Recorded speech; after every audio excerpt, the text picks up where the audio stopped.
Return ട്രാവലേഴ്സിന്റെ പുതിയൊരു വീഡിയോയിലേക്ക് എല്ലാവർക്കും സ്വാഗതം. ഞാൻ എൻ്റെ കഴിഞ്ഞ വീഡിയോയിൽ പറഞ്ഞപ്പോൾ കുറേ ആൾക്കാർ എന്നോട് പറഞ്ഞിരുന്നു ബേസിക് ആയിട്ടുള്ള ഡ്രൈവിങ്ങിനെ കുറിച്ച് കുറച്ച് കാര്യങ്ങൾ പറയണേന്ന്. ഞാൻ പഠിച്ച സമയത്തല്ലേ, ഞാൻ എങ്ങനെ പഠിച്ചു, ഞാൻ എങ്ങനെ മനസ്സിലാക്കി എന്നതിനെ കുറിച്ച് നിങ്ങളുടെ അടുത്തൊന്ന് പറയാമല്ലോ എന്നില്ല. അതിനു വേണ്ടിയിട്ടാണ് ഇന്നത്തെ വീഡിയോ. ശരിക്കും ബേസിക് ആയിട്ടുള്ള കാര്യങ്ങൾ മാത്രം.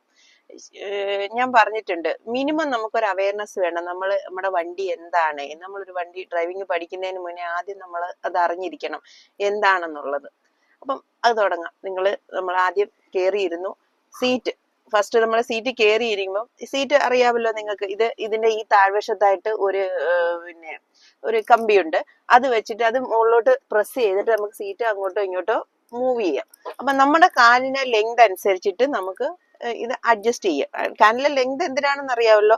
നമുക്ക് ഇവിടെ ഉള്ള ക്ലച്ച്, ആക്സിലേറ്റർ, ബ്രേക്ക് എന്നിവ ചവിട്ടുമ്പോൾ ഏകദേശം ഇങ്ങനെ സ്ട്രെയിറ്റ് നിന്ന് കാല് നമ്മൾ ഒത്തിരി പ്രഷർ കൊടുത്ത് ചവിട്ടരുത്. ഇങ്ങനെ കാലെടുത്ത് വെച്ച് പറ്റാവുന്ന ആ ഒരു അഡ്ജസ്റ്റ്മെന്റ് അനുസരിച്ച് നമ്മൾ സീറ്റ് അഡ്ജസ്റ്റ് ചെയ്യണം. പിന്നെ ഇപ്പോഴത്തെ ചില വണ്ടികൾക്ക് ഹൈറ്റും അഡ്ജസ്റ്റ് ചെയ്യാൻ പറ്റുന്ന കേസുകളുണ്ട്. മിക്കവാറുള്ള എല്ലാ വണ്ടികൾക്കും ഉണ്ടെന്നാണ് തോന്നുന്നത്. അപ്പൊ ആദ്യം ഹൈറ്റും നോക്കുക. കാരണം നമ്മളിങ്ങനെ ഇരുന്ന് കഴിഞ്ഞാൽ നമുക്ക് ചില വണ്ടികളിലും ബോണറ്റ് കാണാൻ പറ്റും. ബോണറ്റ് കണ്ടാൽ നമുക്ക് കുറച്ചുകൂടെ സൗകര്യമാണ്. വണ്ടിയുടെ ഒരു വലിപ്പം അല്ലെ ഫ്രണ്ട് ബോണറ്റ് എത്രത്തോളം വരുന്നു എന്നുള്ള ഒരു അവയർനെസ് നമുക്ക് കിട്ടും. അപ്പൊ അതനുസരിച്ച് നമ്മുടെ ഹൈറ്റും മുന്നോട്ടുള്ള ആ ഡിസ്റ്റൻസും ക്രമീകരിച്ച് നമ്മൾ സീറ്റ് അഡ്ജസ്റ്റ് ചെയ്യുക. അതിനുശേഷം പിന്നെ നമ്മൾ സീറ്റ് ബെൽറ്റ് എന്തായാലും നിർബന്ധമാണ്, അറിയാമല്ലോ. പിന്നെ നമ്മൾ സീറ്റ് ബെൽറ്റ് ഇടണം. സീറ്റ് ബെൽറ്റ് ഇട്ടു. പിന്നെ നിങ്ങൾക്കറിയാം സ്റ്റിയറിംഗിൽ എങ്ങനെ കൈവെക്കണമെന്ന് മിക്കവാറുള്ളവർക്ക് എല്ലാവർക്കും അറിയാം. നമ്മളില്ലേ 10-10 എന്നുള്ള രീതിയിൽ ഈ രീതിയിൽ ഇങ്ങനെ കൈവച്ച് ഇങ്ങനെ മൂവ് ചെയ്യണം. ഒരു കൈ കൊണ്ട് ഇങ്ങനെ പിടിച്ചു, മറ്റേ കൈ കൊണ്ട് ഇങ്ങനെ റിലീസ് ചെയ്ത്, ഇങ്ങോട്ടാണെങ്കിൽ ഈ കൈ കൊണ്ട് ഇങ്ങനെ പിടിച്ചു, ഈ കൈ കൊണ്ട് റിലീസ് ചെയ്ത്, ഇങ്ങനെയാണ് സ്റ്റിയറിംഗിന്റെ ഒരു മൂവ്മെന്റ് നമ്മൾ ശ്രദ്ധിക്കേണ്ടത്. ലിവേഴ്സ്, ഇത് നമ്മുടെ ആക്സിലേറ്റർ ആണ്, ഇത് നമ്മുടെ ബ്രേക്ക് ആണ്, ഇത് നമ്മുടെ ക്ലച്ച് ആണ്. ഇതാണ് പ്രധാനമായിട്ട് 3 ലിവേഴ്സ് ഉള്ളത്. ഇതിൽ നമ്മുടെ ഈ വലത് കാല് വെച്ചാണ് നമ്മളെ ആക്സിലേറ്ററും ബ്രേക്കും യൂസ് ചെയ്യുന്നത്. വലത് കാല് വെച്ചും ക്ലച്ച് എപ്പോഴും ഇടത് കാല് വെച്ചുമായിരുന്നു. അത് നിങ്ങൾ ശ്രദ്ധിക്കേണ്ട ഒരു കാര്യം, നമ്മൾ ഈ ഫുള്ള് പൊക്കി കംപ്ലീറ്റ് ഫുൾ പവർ കൊടുത്തല്ല ചവിട്ടണ്ടേ. എപ്പോഴും നമ്മളൊരു ഈ കാലിനെ പത്തിയുടെ കുറച്ച് ഭാഗം വെച്ചിട്ട് പ്രസ് ചെയ്ത് വേണം ഇങ്ങനെ ചവിട്ടുന്ന രീതിയിൽ വേണം നിങ്ങൾ ചവിട്ടാൻ. അപ്പൊ ചിലർക്ക് ഇപ്പൊ കാലിന്റെ നീളം അനുസരിച്ച് ചിലർക്ക് താഴെ കുത്തിയിട്ട് ഇങ്ങനെ ചവിട്ടാൻ പറ്റും. എന്റെ കാല് വെച്ചിട്ട് അല്ലെ എന്റെ കംഫർട്ട്, എനിക്ക് ഇങ്ങനെ ചവിട്ടുന്നതാണ്. ഞാൻ എപ്പോഴും അങ്ങനെയാണ് ചെയ്യുന്നത്. ബ്രേക്ക് മിക്കവാറും ഇങ്ങനെ തന്നെ, ഇങ്ങനെ പോവാൻ ഞാൻ മിക്കവാറും ശ്രദ്ധിക്കാറുണ്ട്. ആക്സിലേറ്ററും ബ്രേക്കും എപ്പോഴും അങ്ങനെ തന്നെയാണ്. ചില സമയത്ത് നല്ല പ്രഷർ ചവിട്ടണമെങ്കിൽ ഈ രീതിയിലും ചെയ്യാറുണ്ട്. പിന്നെ നമ്മുടെ വണ്ടി സ്റ്റാർട്ടാക്കുകയാണ്. വണ്ടി സ്റ്റാർട്ടാക്കുന്നതിന് മുന്നേ ഗിയർ ന്യൂട്രൽ ആണോ നമ്മൾ എപ്പോഴും ചെക്ക് ചെയ്യണം. ന്യൂട്രൽ ആണോ എന്ന് എങ്ങനെ ചെക്ക് ചെയ്യണം എന്ന് വെച്ചാൽ ഇത് കണ്ടോ, ഈ മൂവ്മെന്റ് ഇത് എപ്പോഴും ഫ്രീ ആയിട്ട് കിട്ടുന്നുണ്ടെങ്കിൽ ഇത് ന്യൂട്രൽ ആണ്. ഇത് ഗിയറിലാണെന്നുണ്ടെങ്കിൽ ഒരിക്കലും ആ ഒരു ഫ്രീ മൂവ്മെന്റ് നമുക്ക് കിട്ടില്ല. അപ്പം വണ്ടി മിക്കവാറും നമ്മൾ പാർക്കിങ്ങില് എല്ലാവരും ഫസ്റ്റ് ഗിയർ ഇട്ടിട്ടാണ് വണ്ടി പാർക്ക് ചെയ്യുന്നത്.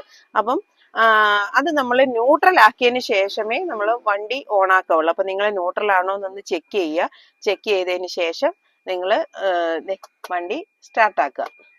സ്റ്റാർട്ടാക്കുമ്പോൾ നമുക്ക് ഇവിടെ കുറെ സിഗ്നൽസ് വരും. അത് ഏകദേശം എല്ലാവർക്കും അറിയാമെന്ന് തോന്നുന്നു. ഡോർ ഓപ്പൺ ആണോ, പിന്നെ നമ്മുടെ ഹാൻഡ് ബ്രേക്ക് കിടക്കുകയാണോ, ഫ്യൂവൽ ഉണ്ടോ, ബാറ്ററി ഫുള്ളാണോ, അങ്ങനെ കുറെ, പിന്നെ വേറെ എന്തെങ്കിലും സർവീസ് ഉണ്ടോ എന്നൊക്കെയുള്ള മിക്കവാറും സിമ്പിൾസ് നമുക്കിപ്പോൾ അതിൽ കാണാൻ പറ്റും. ഓൺ ആക്കുമ്പോൾ നമുക്കത് കാണാൻ പറ്റും. അപ്പൊ നമ്മൾ ഇങ്ങനെ വണ്ടി ഇപ്പൊ ഓൺ ആകുമ്പോൾ തന്നെ നമുക്ക് കാലിൽ പിന്നെ ബ്രേക്ക് കുറച്ച് ഫ്രീ ആയി, ക്ലച്ച് ഫ്രീ ആയി ഒക്കെ നമുക്ക് ഫീൽ ചെയ്യാൻ പറ്റും. അപ്പൊ ഇപ്പൊ വണ്ടി ന്യൂട്രലാണ്. ഹാൻഡ് ബ്രേക്ക് കിടക്കുകയാണ്. ഇപ്പൊ ഹാൻഡ് ബ്രേക്കിന്റെ മാത്രം സിമ്പിൾ അതിൽ കാണുന്നുണ്ട്. പിന്നെ ഒരു ഡോർ ഓപ്പൺ ആയതിന്റെ ആ സിമ്പിൾ നമുക്ക് കാണുന്നുണ്ട്. ഇതാണ് ഈ ഹാൻഡ് ബ്രേക്ക്. നിങ്ങൾ അറിയാമല്ലോ നിങ്ങൾക്ക്. ഇതിപ്പം ഹാൻഡ് ബ്രേക്ക് ഇട്ടിരിക്കുകയാണ്. ഇതിന്റെ ഈ ബട്ടൺ കണ്ടോ, ഈ ബട്ടണിൽ നമ്മളിങ്ങനെ പ്രസ് ചെയ്തിട്ടാണ് നമ്മൾ ഹാൻഡ് ബ്രേക്ക് റിലീസ് ചെയ്യുന്നത്. ഇതിപ്പം ആ ബ്രേക്ക് റിലീസായി. എന്നിട്ട് നമ്മൾ ഇടുന്നത് നിങ്ങൾ എപ്പോഴും ശ്രദ്ധിച്ചോണം, ഇത് പ്രസ് ചെയ്യുമൊന്നും വേണ്ട, ജസ്റ്റ് പിടിച്ച് കിർ കിർ എന്നുള്ളൊരു സൗണ്ട് കേൾക്കണം. ആ കേൾക്കുന്നത് അങ്ങനെയാണ് നമ്മൾ ഹാൻഡ് ബ്രേക്ക് ഇടുന്നത്. നിങ്ങൾ എപ്പോഴും ശ്രദ്ധിക്കേണ്ട കാര്യമാണ്. പിന്നെ ചില സമയത്ത് ഇതിങ്ങനെ ഇപ്പം നമ്മളിപ്പം ലേഡീസിന്റെ പവർ അല്ലല്ലോ ജെന്റ്സിന്, അവരിടുമ്പോൾ ചിലപ്പോൾ ശക്തമായിട്ട് പിടിച്ചിടുന്നുണ്ട്, പിന്നീട് നമ്മളായത് കയറുന്നെങ്കിൽ നമുക്കിത് ചിലപ്പോൾ ഇത് ഇടാൻ പറ്റിയെന്ന് വരത്തില്ല. ആ സമയത്ത് നിങ്ങൾ ചെയ്യേണ്ടത് എന്താണെന്നറിയോ, ഇതൊന്ന് ജസ്റ്റ് മുകളോട്ട് ഇങ്ങനെ നല്ലോണം ഒന്ന് പ്രസ് ചെയ്തിട്ട് ഇത് പ്രസ് ചെയ്തുകൊണ്ട് താഴോട്ട് എടുക്കുക. അപ്പൊ നമുക്ക് ഈസി ആയിട്ട് ഇത് എടുക്കാൻ പറ്റും. അപ്പൊ നിങ്ങൾ ശ്രദ്ധിച്ചോണം, ഇതിങ്ങനെ പ്രസ് ചെയ്യുക, താഴോട്ട് വിടുക. ഇതാണ് റീസിന്റെ ഹാൻഡ് ബ്രേക്ക് ഇട്ട് കഴിഞ്ഞിട്ട് പിന്നെ നമ്മൾ ശ്രദ്ധിക്കേണ്ട ഒരു കേസാണ് ഇത് ഗിയർ. വണ്ടി മൂവ് ചെയ്യണമെങ്കിൽ നിങ്ങൾക്ക് എല്ലാവർക്കും അറിയാം, നമ്മൾ ഫസ്റ്റ് ഗിയറിൽ ഇട്ടിട്ടാണ് വണ്ടി മൂവ് ചെയ്യുന്നത്. അപ്പം ഫസ്റ്റ് ഗിയറിൽ എങ്ങനെ ഇടാം, ആദ്യം നമ്മൾ കാലെടുക്കുക, നമ്മുടെ ക്ലച്ച് ഫുള്ള് ചവിട്ടിയതിന് ശേഷം ഇതിങ്ങനെ മൂവ് ചെയ്ത് ലെഫ്റ്റിലോട്ട് തള്ളിയിട്ട്, മനസ്സിലായല്ലോ, ലെഫ്റ്റിലോട്ട് ജസ്റ്റ് ഒന്ന് പ്രസ് ചെയ്ത്, മൂവ്മെന്റ് നമുക്കറിയാം, ഇത് ലെഫ്റ്റ് ഇത് റൈറ്റ് ഈ രീതിയിൽ. അപ്പൊ ഇത് ലെഫ്റ്റിലോട്ട് ഒന്ന് പ്രസ് ചെയ്ത് ഫ്രണ്ടിലോട്ട് ഇട്ടാൽ ഫസ്റ്റ് ആയി, ഇത് തന്നെ താഴോട്ട് ഇട്ടാൽ ന്യൂട്രലായി, ഇത് തന്നെ ലെഫ്റ്റിലോട്ട് ഒന്നുകൂടെ പ്രസ് ചെയ്ത് ഇട്ടാൽ 2 ആയി, സെക്കൻഡ് ഗിയറിലായി, ഇത് തന്നെ മുകളിൽ വന്നു ന്യൂട്രലായി, ഇത് തന്നെ മുകളിലോട്ട് ഇടാൻ തേർഡ് ഗിയർ ആയി, പിന്നെ നേരെ താഴെ ഫോർത്ത് ഗിയർ ആയി, ഇത് വീണ്ടും വന്നു റൈറ്റിലോട്ട് ഒന്ന് പ്രസ് ചെയ്ത് ഇട്ടാൽ ഫിഫ്ത്ത് ഗിയർ ആയി, തിരിച്ചു വന്നു റൈറ്റിലോട്ട് ഒന്ന് പ്രസ് ചെയ്ത് ബാക്കിൽ ഇട്ടാൽ റിവേഴ്സ് ആയി. നമുക്കിപ്പോൾ റിവേഴ്സ് എടുക്കേണ്ട ഞാൻ കാണിച്ചു തന്നില്ല. ഇതാണ് ഇത്രയും 5 ഗിയറും പ്ലസ് റിവേഴ്സും കൂടെ കൂട്ടി 6 ഗിയറുള്ള ഒരു വണ്ടിയാണ് ഇത്. അപ്പൊ നമ്മൾ വണ്ടി മൂവ് ചെയ്യുമ്പോൾ എപ്പോഴും ഫസ്റ്റ് ഗിയർ ഇട്ടിട്ട് പതുക്കെ നമ്മൾ മൂവ് ചെയ്താണ് എടുക്കേണ്ടത്. പിന്നെ വണ്ടി മൂവ് ചെയ്യുന്നതിന് മുന്നേ നമ്മൾ പ്രധാനമായിട്ടും ശ്രദ്ധിക്കേണ്ട കുറച്ച് കാര്യങ്ങളുണ്ട്. എന്താണെന്നറിയോ, നിങ്ങൾക്കറിയാലോ 3 മിററാണ് നമുക്ക് പ്രധാനമായിട്ടും വണ്ടികളിലുള്ളത്. നമ്മുടെ റൈറ്റ് സൈഡിലെയും ലെഫ്റ്റ് സൈഡിലെയും 2 മിറേഴ്സും, പിന്നെ നമ്മുടെ ഈ അകത്തുള്ള ഈ ക്യാമറ. സത്യം പറഞ്ഞല്ലോ, ഞാൻ പഠിക്കുന്ന സമയത്ത് ആദ്യം ഇതെനിക്ക് എന്തിനാണെന്ന് അറിയില്ലായിരുന്നു, പിന്നീടാണ് ഇത് പഠിച്ചത്. ഇത് നമ്മുടെ ഹൈറ്റിനനുസരിച്ച് അഡ്ജസ്റ്റ് ചെയ്ത് നമ്മൾ ഇങ്ങനെ നോക്കിയാല് നമുക്ക് ബാക്കിൽ കൂടെ വരുന്ന വണ്ടികളെ കറക്റ്റ് ആയിട്ട് കാണാൻ പറ്റും. മീൻസ് ഇപ്പൊ നമുക്ക് ഈ സൈഡ് മിറേഴ്സ് വെച്ചിട്ട് സൈഡിൽ കൂടെ ഉള്ളതേ കാണാൻ പറ്റും. നമ്മുടെ വണ്ടിയോട് ചേർന്ന് വരുന്ന വണ്ടികളെ നമുക്ക് കാണണമെങ്കിൽ, സപ്പോസ് നമുക്ക് റിവേഴ്സ് എടുക്കുമ്പോഴൊക്കെ ബാക്കിൽ വണ്ടി ഉണ്ടോ എന്ന് അറിയാൻ വേണ്ടി ഈ ഗ്ലാസ് നമ്മുടെ ഹൈറ്റിനനുസരിച്ച് അഡ്ജസ്റ്റ് ചെയ്ത് നമുക്ക് ഇതിലൂടെ കാണാൻ പറ്റും. മിക്കവാറും വണ്ടികൾ ഞാൻ കണ്ടിട്ടുണ്ട് ടെഡി ബിയറിനെ ഒക്കെ വെച്ചിട്ട് ആ കാഴ്ചകൾ മറച്ചിട്ടായിരിക്കും മിക്കവാറും ഓടിക്കുന്നത്. എങ്കിലും നിങ്ങൾ ശ്രദ്ധിക്കുക, അങ്ങനെ ഈ 3 മിറർ, അത് 3ഉം കറക്റ്റ് ആണോ നോക്കുക. നമ്മൾ ഇവിടെ ഇരുന്ന് നോക്കിയാൽ ലെഫ്റ്റ് സൈഡിൽ കൂടെയുള്ള മിറർ, അതിന്റെ ആ വ്യൂ നമുക്ക് കറക്റ്റ്, റോഡ് നമുക്ക് കിട്ടുന്നുണ്ടോ, കറക്റ്റ് ആണോ എന്നുള്ളത് നോക്കുക. റൈറ്റ് സൈഡിൽ കൂടെ ഉള്ളതും വരുന്നത് നമുക്ക് കാണാൻ പറ്റുമോ എന്നുള്ളത് നിങ്ങൾ പ്രധാനമായിട്ടും ചെക്ക് ചെയ്യുക. പിന്നെ ഇതിന്റെ ഈ കീസ് ഒക്കെ നിങ്ങൾക്ക് അറിയാമല്ലോ ഏകദേശം. എ സിയുടെ ഉണ്ട്, എ സി ഓൺ ആണോ, അങ്ങനെ കൂട്ടുക കുറയ്ക്കുക, അങ്ങനെ കുറെ കാര്യങ്ങൾ അല്ലാതെ ബേസിക് ആയിട്ടുണ്ട്. അതൊക്കെ നിങ്ങൾക്ക് അറിയാവുന്ന ഞാൻ കരുതുന്നു. പിന്നെ ഈ ഇൻഡിക്കേറ്റേഴ്സ് അറിയാമല്ലോ, നമ്മൾ റൈറ്റിലോട്ട് തിരിയണമെങ്കിൽ റൈറ്റ് ഇൻഡിക്കേറ്റർ ഇടണം, ലെഫ്റ്റിലോട്ട് തിരിയണമെങ്കിൽ ലെഫ്റ്റ് ഇൻഡിക്കേറ്റർ ഇടണം. നമ്മൾ ബേസിക് ആയിട്ട് പഠിക്കുന്ന കാര്യങ്ങളാണ്. പിന്നെ ലൈറ്റ്, ഹെഡ് ലൈറ്റ്, ഇപ്പൊ നമ്മൾ നൈറ്റ് ആണ് ഡ്രൈവ് ചെയ്യുന്നതെങ്കിൽ നമ്മൾ എപ്പോഴും ലൈറ്റിന്റെ കാര്യം ശ്രദ്ധിക്കണം. അതുപോലെ തന്നെ നമ്മൾ എപ്പോഴും ഡിമ്മില് വണ്ടി ഓടിക്കാൻ പറ്റൂ. എതിരെ നമ്മുടെ വണ്ടി വരുന്നില്ല എന്ന് ഉറപ്പായെങ്കിൽ മാത്രമേ നമ്മൾ ഡിപ്പിട്ട് വണ്ടി ഓടിക്കാൻ പാടുള്ളൂ. കാരണം അല്ലെങ്കിൽ എതിരെ വരുന്നവർക്ക് നമ്മുടെ വണ്ടിയുടെ പ്രകാശം കണ്ണിലടിച്ചിട്ട് ആക്സിഡന്റ് സാധ്യത വളരെ കൂടുതലാണ്. അതുകൊണ്ട് വളരെ നിങ്ങൾ ശ്രദ്ധിക്കേണ്ട ഒരു കാര്യമാണ്. എപ്പോഴും ലൈറ്റിൽ അങ്ങനെ തന്നെയാണ്. എതിരെ വണ്ടി ഇല്ലെങ്കിൽ മാത്രം നമ്മൾ ഡിമ്മും എന്താണെന്ന് എല്ലാവർക്കും അറിയാമല്ലോ. ഡിം എന്ന് വെച്ചാൽ നമ്മുടെ ലൈറ്റിന്റെ അത് ഫോക്കസ് ചെയ്യുന്ന താഴോട്ടായിരിക്കും. ഡിപ്പാണെന്ന് പറഞ്ഞാൽ അത് സ്ട്രെയിറ്റ് കുറച്ച് ദൂരത്തിൽ നമുക്ക് കാഴ്ച കിട്ടുന്നതാണ്. ഇത് രണ്ടുമാണ് അതിന്റെ വ്യത്യാസം. അപ്പൊ നമുക്ക് ഈ കാഴ്ച ദൂരോട്ട് കിട്ടുമ്പോഴാണ് എതിർ വരുന്ന വണ്ടിക്ക്, ഡ്രൈവർക്ക് അത് ബുദ്ധിമുട്ടാവുന്നത്. അതുകൊണ്ട് എതിര് വണ്ടി ഇല്ലെങ്കിൽ മാത്രമേ നമ്മൾ ഡിപ്പ് ഓടിച്ച് വണ്ടി ഓടിക്കാൻ പറ്റൂ. അപ്പം റൈറ്റ് സൈഡിൽ അത് വണ്ടികളുടെ ഡിപ്പെൻസ് ആണ്. ചിലതിന് റൈറ്റിലായിരിക്കും, ചിലതിന് ലെഫ്റ്റിലായിരിക്കും ലൈറ്റിൻ്റെത് കാണാം. അപ്പം അത് നിങ്ങൾ നിങ്ങളുടെ വണ്ടിയുടെ അനുസരിച്ച് നോക്കുക. പിന്നെ ഇതിനകത്ത് ഇങ്ങനെ കുറെ കാര്യങ്ങളുണ്ട്. വൈപ്പറിന്റെ ഉണ്ട്, ലൈറ്റിന്റെ ഉണ്ട്, ഇൻഡിക്കേറ്റർ ലെഫ്റ്റ് റൈറ്റ്.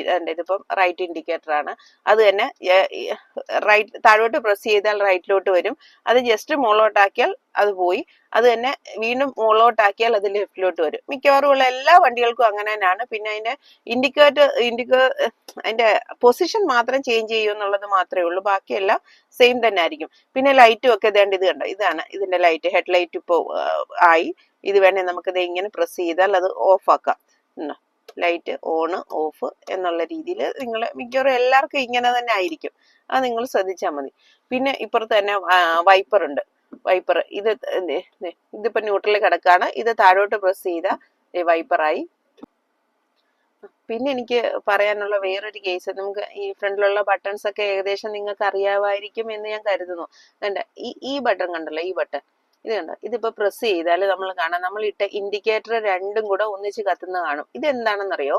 ഇത് നമ്മൾ നല്ല മഴ സമയത്ത് നമ്മൾ കൂടുതൽ യൂസ് ചെയ്യുന്ന അങ്ങനെയാണ്. മഴ സമയത്ത് നമ്മൾ പോകുമ്പോഴൊക്കെ ബാക്കിയുള്ളവരുടെ ശ്രദ്ധ എന്ന് വെച്ചാൽ ചില ശക്തമായ മഴയാണെങ്കിൽ നമുക്ക് എതിർ വരുന്ന വണ്ടികളൊന്നും കാണാൻ പറ്റില്ല. അതേസമയം ഇത് ഇട്ടിട്ട് പോവുകയാണെങ്കിൽ നമുക്ക് പെട്ടെന്ന് അവരുടെ ശ്രദ്ധ ആകർഷിക്കാൻ പറ്റും. പിന്നെ അത് കൂടാതെ നമുക്കൊരു എമർജൻസി ഘട്ടങ്ങൾ, ഇതൊരു എമർജൻസിയാണ്, എമർജൻസി ലൈറ്റ് ആണ്. ഇപ്പൊ എമർജൻസിയാണ്, നമ്മളെ വണ്ടി വളരെ അത്യാവശ്യം ഒരാളെ അത്യാവശ്യമായിട്ട് ഹോസ്പിറ്റലിൽ കൊണ്ടുപോകാണ്, അങ്ങനെയുള്ള വേറെ അങ്ങനെയുള്ള കേസുകൾക്കും നമ്മൾ ഇതേ ലൈറ്റ് ഉപയോഗിച്ചിട്ട് നമുക്ക് വണ്ടി എടുത്തിട്ടോ.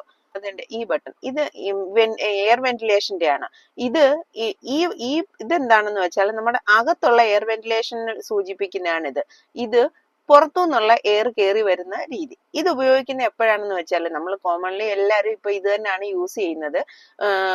ഇതാണ്. അതേസമയം മഴ സമയത്താണെങ്കിൽ നമുക്ക് ഈ വെന്റിലേഷൻ ഉണ്ട്. കാരണം തണുത്ത കൂളിംഗ് ടെമ്പറേച്ചർ കുറച്ചുകൂടെ കിട്ടാൻ വേണ്ടിയിട്ട് ഇത് നമ്മൾ യൂസ് ചെയ്തിട്ട് മഴ സമയത്ത് നമ്മൾ ഇതിട്ടിട്ട് പോവാറുണ്ട്.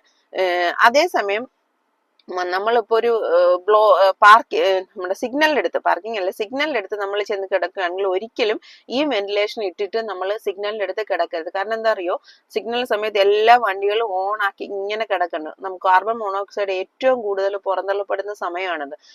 ആ കാർബൺ മോണോക്സൈഡ് നമുക്ക് ഈ വെന്റിലേഷൻ വഴി നമ്മുടെ വണ്ടിക്കകത്ത് കയറി നമുക്കൊരു സഫോക്കേഷൻ ഫീൽ ചെയ്യുകയും ചെയ്യും. അപ്പൊ അത് ഒഴിവാക്കാൻ വേണ്ടി ഒരിക്കലും നിങ്ങൾ ആ സമയത്ത് ഇത് യൂസ് ചെയ്യരുത്. അത് എപ്പോഴും നമ്മൾ ഇന്റേണൽ ഇത് തന്നെ യൂസ് ചെയ്യാവുള്ളൂ. പിന്നെ ഈ സിമ്പിൾസ് ഇത് നിങ്ങൾക്ക് അറിയാമല്ലോ. ഇപ്പൊ മഴ സമയത്ത് നമ്മൾ നോർമലി യാത്ര ചെയ്യുമ്പോൾ പ്രത്യേകിച്ച് വെളിയിൽ നിന്നുള്ള ടെമ്പറേച്ചർ കയറി വന്നെന്ന് പറഞ്ഞപ്പോൾ നമ്മുടെ ഗ്ലാസ്സുകൾ മിക്കവാറും ഒരു മിസ്റ്റ് അടിച്ചതുപോലെ മൂടലായിട്ട് ഭയങ്കര ബുദ്ധിമുട്ടാണ് നമുക്ക് യാത്ര. ആ സമയത്ത് ഇത് കണ്ടോ, നിങ്ങൾ ഇതിങ്ങനെ തിരിച്ച് നമ്മൾ ഇതിനകത്ത് കൊണ്ടുവരണം. ഇതെന്ന് വെച്ചാല് നമുക്ക് AC ഡയറക്റ്റ് ആയിട്ട് നമ്മുടെ ഗ്ലാസ്സിലോട്ട് അടിച്ചിട്ട് നമുക്ക് ആ മൂടല് മാറാൻ വേണ്ടിയിട്ടുള്ളതാണ്. ഇത് ബാക്കിയൊക്കെ നിങ്ങൾക്ക് അറിയാമല്ലോ, നമ്മുടെ കാലിലോട്ട് AC വരുന്നത്, ഇത് നമ്മുടെ കാലിലും മുകൾ ഭാഗത്തോട്ടും ഒരുപോലെ വരുന്നത്, ഇത് മുകൾ ഭാഗത്തോട്ട് മാത്രം വരുന്നത്. ഇതാണ് AC-യുടെ മിക്കവാറും എനിക്ക് എല്ലാ കാറുകളിലും ഇങ്ങനൊക്കെ തന്നെയാണ്. നിങ്ങൾ എപ്പോഴും ശ്രദ്ധിച്ചോണം. ഇതെന്ന് വെച്ചാൽ കാലിലും ഗ്ലാസ്സിലൂടെ വരുന്നത്, ഇത് ഗ്ലാസ്സിൽ മാത്രം വരുന്ന രീതിയിലും. അപ്പം അത് എപ്പോഴും നിങ്ങൾ ഒന്ന് ശ്രദ്ധിക്കുക. വണ്ടി മുന്നോട്ട് എടുക്കാം. ആദ്യം എൻ്റെ വലത് കാല് ബ്രേക്കിലാണ് ഇപ്പൊ ഇരിക്കുന്നത്, ലെഫ്റ്റ് കാല് ക്ലച്ചിലും നല്ല രീതിയിൽ പ്രസ് ചെയ്ത് വെച്ചിട്ടുണ്ട്. നല്ല ശരിക്കും മാക്സിമം അമർത്തിയിട്ട് ക്ലച്ച് പ്രസ്സായി. എന്നിട്ട് ഇതിപ്പം ഗിയർ ഇപ്പൊ ന്യൂട്രലാണ്, നിങ്ങൾ എപ്പോഴും ശ്രദ്ധിച്ചോണം. എന്നിട്ട് ലെഫ്റ്റിലോട്ട് പിടിച്ച് നമ്മൾ ഫസ്റ്റ് ഇട്ടതിന് ശേഷം നമ്മുടെ ഹാൻഡ് ബ്രേക്ക് നമ്മൾ റിലീസ് ചെയ്ത്, എന്നിട്ട് വളരെ ശ്രദ്ധിക്കണം, ക്ലച്ചിൽ നിന്നും വളരെ പതുക്കെ നമ്മൾ കാലെടുക്കണം, വളരെ പതുക്കെ എടുക്കണം. ഒരിക്കലും ചാടിക്കേറി എടുക്കരുത്. ചാടിക്കേറി എടുത്തു കഴിഞ്ഞാൽ വണ്ടി അവിടെ ഇടിച്ചു നിൽക്കും. അപ്പൊ അതുകൊണ്ട് പതുക്കെ റിലീസ് ചെയ്യുമ്പോൾ തന്നെ വണ്ടിയുടെ ഒരു ചെറിയ മാറ്റം നമുക്ക് ഫീൽ ചെയ്യും, സൗണ്ടിൽ വ്യത്യാസമുണ്ട്. ആ സമയത്ത് വണ്ടി അങ്ങനെ റിലീസ് ചെയ്യുന്നു എന്ന് നമുക്ക് ഫീൽ ചെയ്യുന്ന സമയത്ത് നമ്മൾ ബ്രേക്കിൽ നിന്ന് കാലെടുത്ത് പതുക്കെ ആക്സിലേറ്റർ കൊടുക്കണം. ആക്സിലേറ്റർ കൊടുക്കുമ്പോൾ നമുക്ക് വണ്ടി ഇതുപോലെ മൂവ് ചെയ്യും.